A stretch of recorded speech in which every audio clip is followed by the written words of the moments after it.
দেখতে পাচ্ছ সকল ভারতবাসী এবং সকল পশ্চিমবাংলা অধিবাসীকে বলছি আমি, দেখতে পাচ্ছ স্বার্থপর পাপী মানুষেরা কিন্তু সোলার প্যানেল এবং ব্যাটারি চুরি করে নিচ্ছে। দেখতে পাচ্ছ তোমরা, সরকারে করে দিচ্ছে আর কিন্তু স্বার্থপর পাপী মানুষেরা কিন্তু চুরি করে নিয়ে চলে গেছে।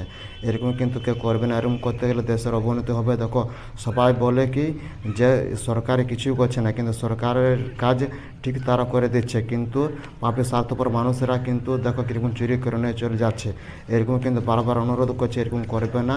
একে তো যারা চুরি করে নিচ্ছে তাদের তো কোনো মুরদ নেই যে একটা লাইট দেবে বলে, হয়তো রাস্তার ধারে কোনো লাইট দেবে বা কোনো এখানে লাইট দরকার জন্য সেখানে লাইটে লাগাবে, অত তাদের কোনো মুরদ নেই, বরং উপরন্তু আরও চুরি করে নিচ্ছে এবং চুরি করে নিয়ে যাচ্ছে। সেইগুলোকে ঘরে ব্যবহার করছে না, হয়তো বিক্রি করে দিচ্ছে।